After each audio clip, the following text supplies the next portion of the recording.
Question 3. How did your production skill develop over the course of this project? So, my first production skill that I developed was photography. Before this project, I had zero professional experience and I only took pictures for fun.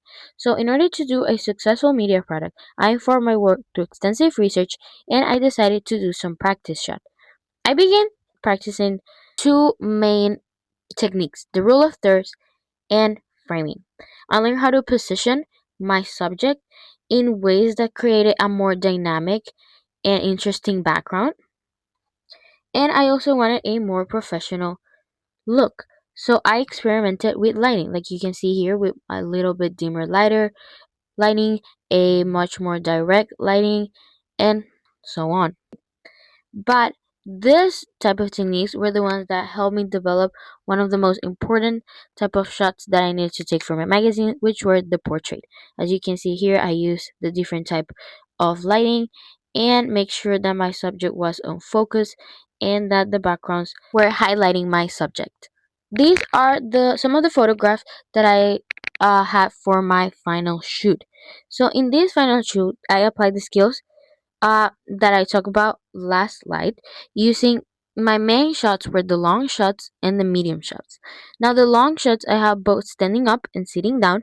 It could be useful for either my table of contents or my double spreads page. These were really important because they show the whole outfit, which is a general convention in fashion magazines. Cover, I wanted a more medium shot like the ones over here, since they prioritize uh, facial expressions, which will create this connection with the audience, which is really important when selling a magazine.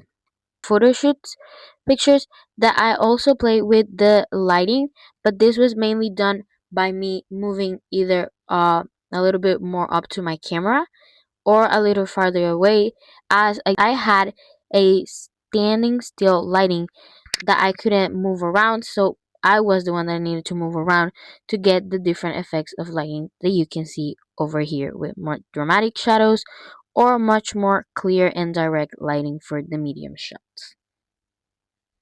Now, for the design of my magazine, I had a three-step process: sketching, mock-ups, and my final draft. This this process allowed me a lot of trial and error and trying the things that I thought they would could look good, like my vertical masthead, but that at the end I decided that for the font that I wanted, it looked better in this horizontal alignment. So doing the sketches helped me when with my imagination and much more creative and unconventional ideas that will have this refreshing take in fashion magazines.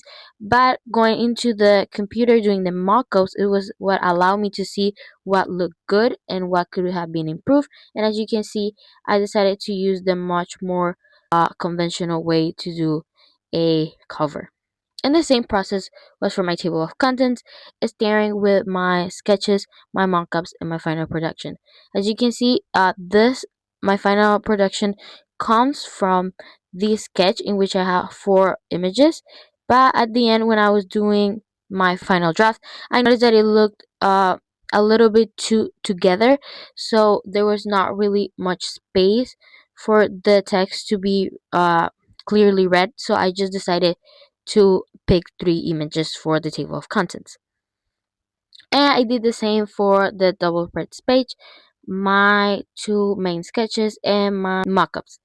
So for my mockups, the one that I wanted to do was this spreading heading.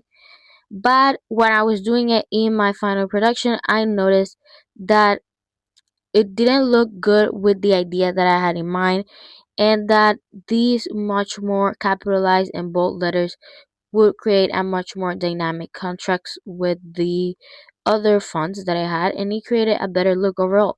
So design literally was helped through a lot of trial and error and the development of what looked good and was also considering the conventions of my genre. Editing was the final skill that I had to develop throughout the year.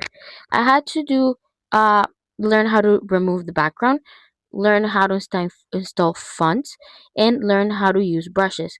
All of these techniques that I work to production of this magazine were used in my final cover, which is the best example, but also throughout my magazine. Uh, Background removal was one of the key things that I needed to learn because almost all my images in my magazines have the background removed. So learning how to do this effectively was essential for the production. Knowing how to do the fonts helped me to get the personalized masthead font that is a general recommend, and the brushes for the artistic effect. And I also learned how to do in software editing, as you can see here, for brightness and contrast levels and filters, which were really important to create a uniform look for my pictures.